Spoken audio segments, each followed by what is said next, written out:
Welcome to the Chuan podcast. My name is Isaac Kamens. This is a bi-weekly podcast where my friend Jess O'Brien and I discuss internal martial arts, Qigong, and meditation. This week we continue our discussion of the Yang family's Tai Chi Chuan with a little bit more of the family history, this time coming from Yang Cheng Fu's book, translated by Louis Swain.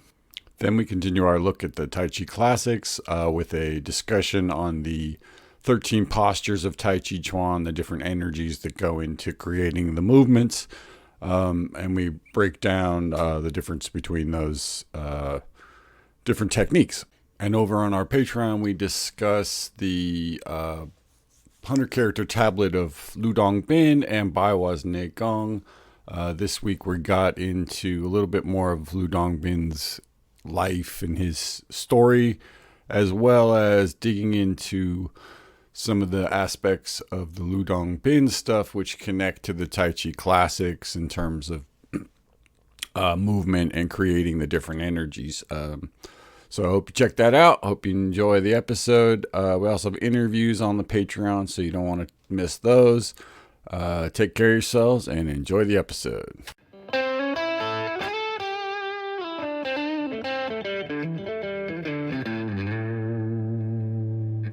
Welcome to today's episode of the Chuan podcast. So I wanted to pull a little bit from Yang Cheng Fu's book from 1934. So this is a 1934 book called Essence and Applications of Tai Chi Chuan, and it's translated by Louis Swain. So it begins with Yang Cheng Fu's preface is the beginning of the book.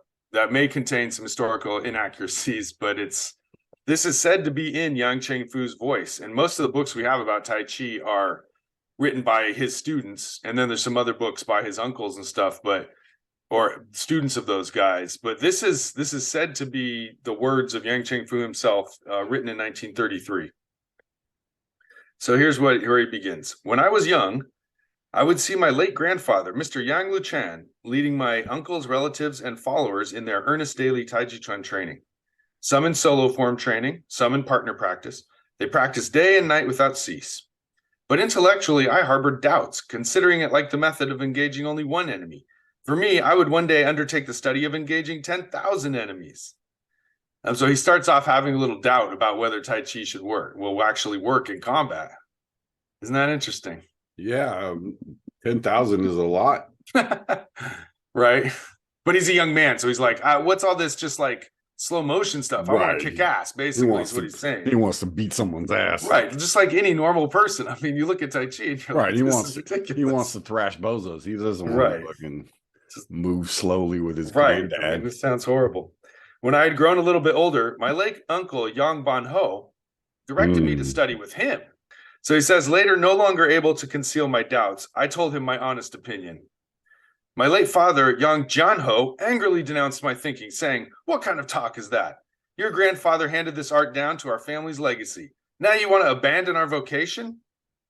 So I guess he's saying, I'm going to quit this Tai Chi bullshit and do something more badass, basically. Yeah. And then, and his father gets wind of it and can't believe what he's hearing. So the next line says, grandfather quickly stopped him, saying, this is not something you could force on a child. He soothed me with his hand and said, sit down and let me tell you about it. This art that I practice and teach to others is not for taking on enemies, but for protecting one's body. It's not for saving the world, but for helping the nation. The gentlemen of today know only that our nation's trouble comes from poverty. They still do not understand that our nation's sickness lies in its weakness.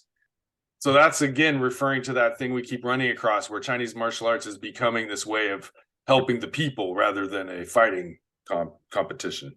Yeah, it's overcoming the sick man of Asia. Right. So this is a classic example of the 1930s where that's becoming the trend. Well, that was the peak of when they really came out. I mean, the whole Guoshuguan movement was about trying to show the world, we're tough and strong. We can stand up. Yeah. Meanwhile, Japan's absolutely ravaging the whole country. Well, he says, so our country is riddled with disease. Who can respond by taking up this great responsibility? This long-standing weakness, then, is poverty. Poverty, in fact, originates in weakness. Without even mentioning the grandeur and distinction of Europe and America, there is also the island nation of the dwarf Japanese, who, while surely short in physique, are yet strong and unyielding. So he throws out a little punch at the little, Japanese. little fucking dig. They call it, yeah, I guess here Lewis mentions that historically dwarf, Zuru, was a term of disparagement for the Japanese, which had again gained currency in response to the Japanese occupation of China. While the term is undeniably a slur, it is clear that the intent here is ironic, expressing a grudging admiration for Japan's accomplishments in modernizing. Yeah, I mean, there's a lot of stuff in the not early, right? But the writings between like 1900 and 1940. There's just in the beginning, in the introductions, they have these sort of, I mean, they're just propaganda basically. It's like how this is for the nation, and it's all about protecting our culture from right. You can feel the influence of an invasion, right? Yeah, this is a war, like you're under attack, so like, you got to mention that, right? Right. I mean, so it's the main kind of like selling point for a lot of these martial art books at that time was, not just about like, oh, look at me. It was like, this is how we're going to come together and, overcome all of these problems. And so it was trying to find a solution to, societal woes through martial arts. Yeah, really interesting. So just to keep on Yang Luchan's story, the actual founder of Tai Chi is purportedly saying this. He says, when matched face to face with the gaunt and emaciated men of our nation, in deciding victory or defeat, is there any need for divination on what the outcome would be? So he's basically saying we're doomed if we don't increase our strength. So he says, since I was young, I have taken on saving the weak as my responsibility. I have often seen marketplace martial artists with vitality and physique, by no means inferior to the so-called Western strongmen or the proponents of Bushido in Japan. I was thrilled and inquired into their arts, but they were secretive and unobliging. I understand China herself has these self-strengthening arts, but on the whole, we have come to this weakened condition. What is the reason? Later, I heard of the boxing reputation of the Chen family in Hunan, so I made the long trek there to study with Master Chen Changxing. Although I did not meet with refusal at the gate, quite some time passed before I was permitted to glimpse the advanced stages of the art. With patience, I endured more than 10 years. The master was moved by my sincerity and began when the moon was bright and everyone was quiet to reveal the true indoor secrets. When I completed my studies, I came to the capital and made a vow to fulfill my aspiration to teach people openly. Before long, I began to see that among my students, the emaciated and weak began to fill out, and the sick became healthy. I was greatly pleased. So now he's, he's saying, don't worry about fighting. Just use these arts to heal the people and yourself and become strong and healthy. Well, and he's saying that it's the same thing essentially, right? That like, by making yourself healthy, you're making society healthy, right? And so it's I mean, which is a very sort of Confucian idea, right? This idea that sort of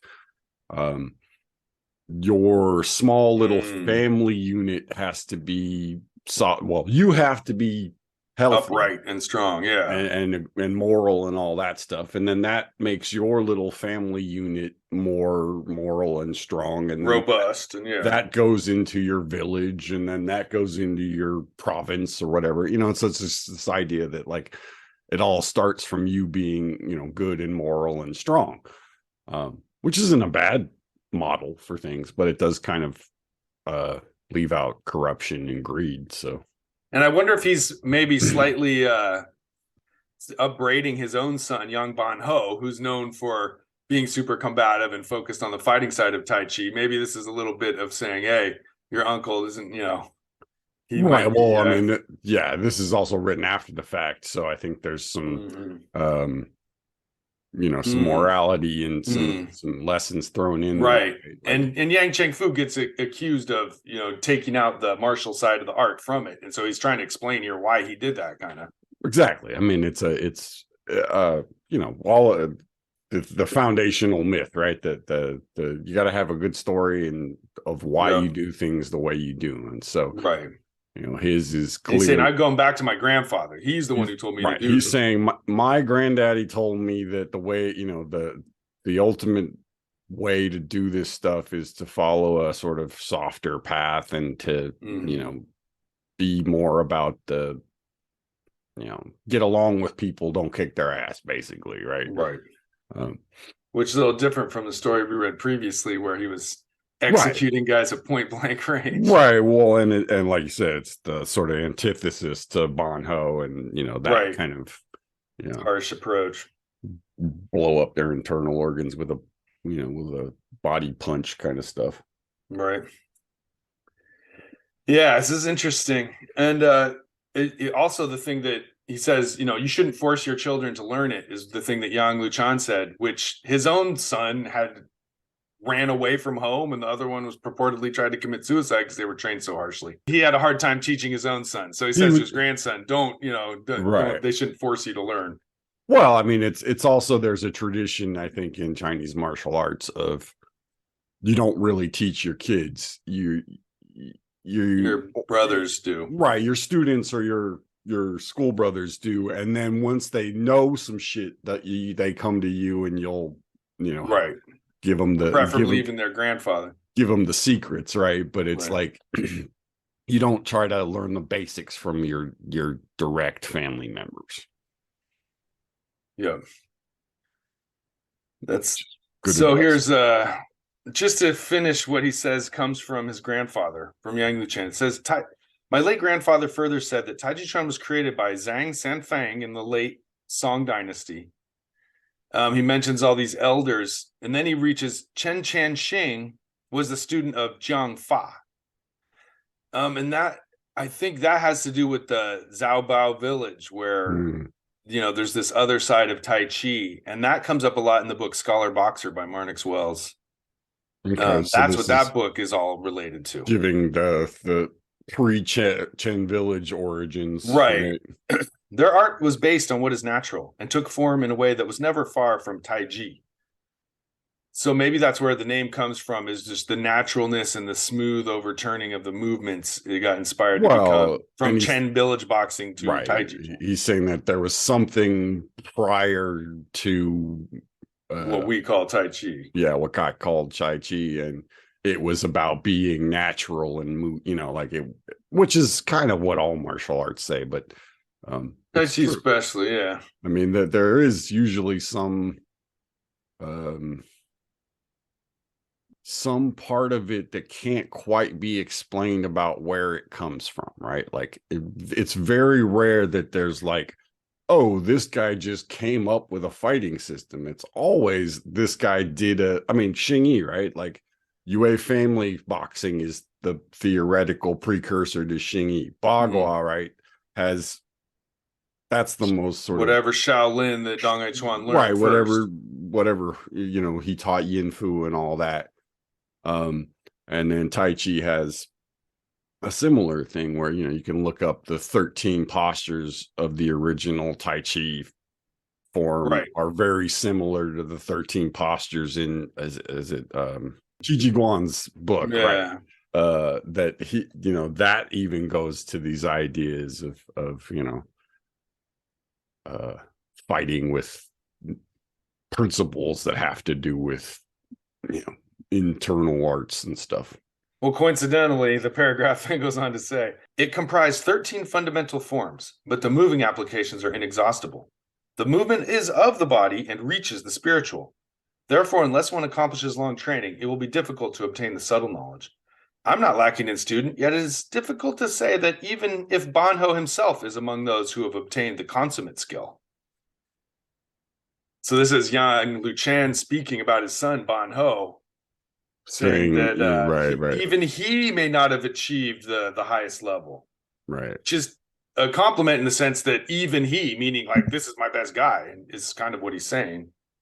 Yeah, he's saying it's not a guarantee, like basically saying that learning it isn't a guarantee that you're going to get to the highest stages of it. Right. I think it's telling, though, that he uses Ban Ho as the example of the highest stage. Like, sure. Yang Ban Ho, once again, is shining. And Louis, interestingly, gives a breakdown of the translation for consummate skill. He translates this from a phrase, Loho Chunching, which means the stove fire for concocting the elixir of life begins to give a pure glow. This saying comes out of the Taoist tradition. Mm-hmm. which Well, reminds me a lot of like the idea of Ne Dan, developing the sure. elixir of life and the glowing light that comes with that. Yeah, I mean, we talked previously about the phrase that uh, commonly gets called a string of pearls or Mm. something like this, right? That there's no mention of strings or pearls anywhere in the damn thing, right? That there were these later commentaries about what these things meant, which They're are making an illusion right. that isn't as, yeah, it's bigger So than the actual words, kind of. it's hard when you the way like so the way we translated it from Bai Hua's book is joint coordination, right? Because or body movement coordination. That doesn't sound that good though, right? Bruce says from posture to posture, the internal energy is unbroken. One part moves, all parts move. One part stops, all parts stops. It's a little bit long-winded, but it's got a nice little nursery rhyme thing you can remember, right? But that's not the 6 characters or whatever that's in the Tai Chi classics. And so every school, I think, has a slightly different way of describing these different principles because they're not spelled out. They're sort of, if you say, have a cauldron fire in your belly or, like whatever, like that doesn't mean something to everybody, right? Like some people are going to not be able to interpret Right. what that means. In this case, it's pretty interesting though that it's associated with the highest level is this sort of Taoist phrase that right. Well, that's what has nothing to do with martial arts. that's what I was just going to say. Yeah. Unless you're familiar with the Taoist part of it, you're not going to know what that means, right? So you have to have this education in the sort of larger construct of Taoism and Neidan and Neigong to really get all these references. Otherwise, it just can be just sort of daunting. Like, what the hell are you talking about here? In today's episode, we're returning to Uncovering the Secrets of Internal Power and Tai Chi by Bai Hua. So the next section begins with the exercise of the 8-gate force is a complex series of body movements that need to be learned in routines, the full teaching of which is not within the scope of our explanation. So that's sentence number 1, meaning the 8 different forces of Tai Chi, or what do we call them? The 8 genes, the 8 energies of Tai Chi. Sure, or 8 movements. Yeah, the 8 powers, the 8 energies. That's what we often refer to them. Yeah. Originally. So you learn them in routines, and I'm interpreting that as meaning you learn it in a Tai Chi form or sequence of some kind. Sure, yeah. So he says the following names are just to distinguish the movement direction of Jin or force in the routine. So then he goes on to list all the different 8 actions of Tai Chi. Now he's saying that they're trying to distinguish the movement direction of your inner force, your inner Jin. Goes in 8 different possible combinations, basically. So he's saying it's not a description of hand motion necessarily, although he then describes hand motions. It's about what's happening inside of you, right? Like the intrinsic energy of intrinsic energy, yeah. Jin. Let's just start. The first one is Peng, often translated ward off. So Bai Hua says your hand moves from the bottom to the top, belonging to Li, fire of the Bagua. So the second one is Lu, roll back. The hands move from top to bottom, belonging to Dui, lake from the Bagua diagram, meaning west. Right. So again, an important thing meaning you start at the top and you come downward and then kind of. Yeah. Like, how would you use that in an application, basically? Well, I mean, each one. So, all right. So, ward off is my hands going up. So, generally, that's I'm coming underneath somebody's arm, rising from below. Right? I'm punching at you, and you're so now that my hand, it up. Now that my hand has made my right hand has made contact with their right elbow or something, right? I'm going to bring my left hand up and pull both my arms down and do a joint lock on their right arm, which is that'd be Lu, roll back. That's the rollback, right? So the next one he describes as G, press forward. The hands move from the side to the middle, belonging to Kan trigram, water of Bagua, right? So east. When your hands come down in a rollback, they are I'm describing it in the Yang style just because that's what most people do, and that's pretty sure what That's he's what Bai describing. Hua is talking about, right? Old Yang. So your hands come down, they're separated, right? But they're they're down. And then when they come up to do the G, they're going from your right and left channel to the center, and they're joining in the middle, right? So that's from the outside to inside. To the inside, right. Right. And just so then the fourth one is on, push downward. Right. Hands from the inside go to the outside, right. belonging to the Zen Thunder Bagua trigram, meaning north. Right. And so from that position where I've done my press forward, my hands separate out, right? And I kind of push forward with with both hands. So right.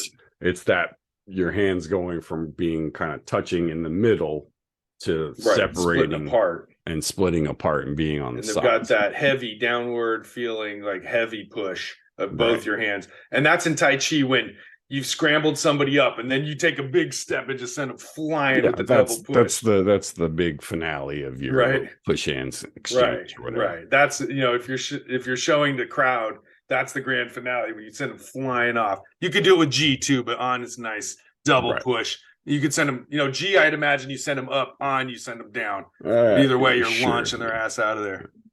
Yeah. Which is Tai Chi's classic. Tai Chi's most famous technique is the big push. When you get them off balance and you just launch them. So you defeat them without necessarily some, series of brutal punches to the face, but instead you send them flying. And that always appeals to the onlookers. Right. Well, that's nice if you don't want to hurt people. Right. Okay, so that's the first paragraph. Now, the second paragraph talks about the next four techniques, which go to the diagonal directions. Sai means pulling down or plucking. The left hand goes from left to right, or the right hand goes from right to left. Then he talks about in spear method, you can do the same thing with the technique called sealing, where you entangle the opponent's spear by drawing circles, which all of this belongs to Chuan, the wind trigram of Bagua going to the northwest. I don't know about the spear fighting part, but the plucking, your hand moves across your body from one side to the other, basically. Needle at sea bottom is a classic example of this, right? Where your one hand is sort of going up your center line and then one is going down. Snake in Shingi is like that, where you have this sort of diagonal flying is another one. The move before you separate, your hands come in and they cross, right? And then you do the rending at that point. Then you do the split, right? So that move combines those two things because you have the pull down and the split. So Sai and Lei are often paired. So the next one that Bai Hua talks about is Lei, commonly called split or translated as rending. Yeah. The left hand moves from your right side of your body to your left, or your right hand moves from your left side to your right. So you're kind of uncrossing your body. Yeah. So you've crossed yourself with side. Now you're uncrossing. Exactly. So it's the continuation of you've done the pull down and then you split it. Right. Yeah. And you can again do this with lots of different techniques, but yeah. And so he's saying here that you can also do that with a spear in a closing technique, where you block the opponent's spear by drawing circles. This technique belongs to Kun, earth of the Bagua diagram, meaning the northeast. So now the next two. So use the elbow. This belongs to the Qian heavenly trigram of Bagua to the southeast. And then cow, use the shoulders and hips, belonging to the gun mountain trigram of Bagua southwest. So those two techniques are often pretty similarly used. Like you shift towards the person and you either elbow them or you shoulder stroke. Right. I have a different kind of take on it, which is that these first six are techniques, right? Your hands go from point A to point B. The last two are body methods, not it refers to using your shoulder is in Ban Ho's book, which is like really one of the first Tai Chi books. He doesn't say shoulder, he says bumping, right? And it's the idea that it's a body check essentially, right? But it's that you're not just using your arms and your hands, right? It's you're also using your torso and your hips and your legs and your back and everything, right? And then the elbow refers to the concept of folding, right? That you can put a limb out and at the middle joint fold it without bringing the whole thing back, or you can fold the shoulder without moving the elbow or wrist, right? They have this independent articulation that can go on. So if like pressure hits your wrist, you can bend at the elbow but open your shoulder, right? So this that could be the elbow strike. Right. Well, that is the elbow strike. That's why I mentioned that, because that's where you get the technique of elbow strike from, is someone pushes on your ward off and you bend your arm and that elbow comes forward, right? But it's also can be done with your legs. It can be done with your quad, essentially, right? So it isn't just your elbow that has the ability to do that. So it reminds me of like how those 6 first techniques are all with your hands. These ones are using elbow, shoulders, hips, knees, torso, groin. You're using any power of your body to slam them, basically. And those aren't never as refined as your hand techniques. Hand techniques are always going to have grabs and pokes and stuff, whereas your body, you're just going to bang them with it, more or less. It's more of a, I don't know, like you're saying, it's like a body check compared to a arm bar or a poke to the throat, or those are like specialized. Like your hands can do a lot of stuff. Your body is a little more brute force, but I mean, if you want to get a sense of it, it's being able to roll your shoulders in a figure 8 while you turn side to side, right? So your center line turns back and forth, and at the same time you roll your shoulders. So you have this internal thing that's solid that could slam you into something, but at the same time everything is rolling and folding and twisting and bending. And you see it less in the Yang style, in the large frame Yang style, because they don't do it as much. You see it a lot more in the smaller frame, like in the Wu style, has a lot more of the folding, right? In the large frame stuff, it really is much more, move the whole body and everything, and then slam that shoulder and elbow into the person.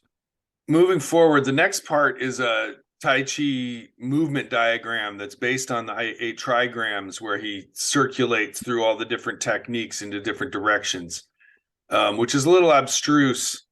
But the main idea is you use the first 4 techniques to deal with the cardinal directions, north, south, east, and west, and then you use the second 4 techniques to the corners, such as plucking, rending, elbow, and shoulder. One thing that stands out to me says the 8-gate force. There must be a vertical and a horizontal interrelationship between the force, or jin, belonging to the 4 cardinal directions, and the force jin, belonging to the 4 diagonal directions. So the idea being each one of the Tai Chi moves includes some of the energy from the other ones as well. So when you go up and out, you are also doing a little bit of what you do in plucking, because in plucking you're also going up. So a lot of them contain each other. The next sentence here, after he talks about how they include each other, says, although the movements are changeful, they are always dominated by the Zongding, or central equilibrium. Right. And that's the core principle, which is, doesn't matter what you do, which of these 8 techniques you do, right? They have to be, you have to have the center. And this is why you don't lean to the side when you do your shoulder stroke, and you don't, I don't know, whatever. Rock forward. You keep that center line above all else, right? Because off of that comes the techniques. Therefore, the above-mentioned 8-gate force must be based on the changes of the 5 elements in space, which is dominated by the Zongding. That is, on the basis of different spatial topography formed by the evolution of footwork, to practice like the surging momentum of the great river. Right. So he's Wow. he describes a bow stance. It's shifting your weight back and forth, right? I mean, this is what he's saying is that all of this stuff is essentially based on the ability to have, the changes of the five elements is the directions, right? Right. That's which direction you're going to face when you do it. That's where your feet go and not just right. Okay, there you go. right. So the five elements are your feet, the 8 trigrams are your hands, basically. Yeah, and then you put them together and you get to 13, right? Now I just want to throw this in there because I've been, after reading all this stuff, I am starting to think that a big part of why they did this breakdown from 4 to 8 to add the 5 to get to 13 is because Xingyi's got 5. Bagua's got 8. And if you're in Beijing in 18, whenever the fuck it was, trying to make a name for yourself, you're like, well, yeah, I got 8 and I got 5, and I got 13. And so you can kind of like, claim that you have a more advanced. Right. It's an arms race. You got to keep. Right. And so it's just like, I have more internal techniques than those guys do, Right. It's just my theory, but, I like it. Yeah, I mean, we do keep seeing interconnections between the different books we've been looking at and the sort of the way they're constructed, the things they address, the issue they bring up, the war with Japan a lot of times, like that. And, they were looking at it in a bigger contextual thing than just kicking each other's asses, And I don't think Bai Hua is any different. I mean, I think he's writing this book, from the same kind of perspective of like. Pretty much. I mean, because his teacher was from that era, right? He was in Point Blank, like. So he would pass on that sense that carries on to today, makes it relevant to the modern world and continues to be relevant. And to just be like, this is a martial art, but we also have, like some other stuff that might be useful. Right. All right. Good one. Talk to you soon. Yep. Take it easy. Bye. Hey folks, just a quick reminder, check out the Instagram for images to go along with the episodes, and go over to the Patreon for extended episodes, bonus content, and exclusive interviews. All right, take care of yourselves, and thanks for listening.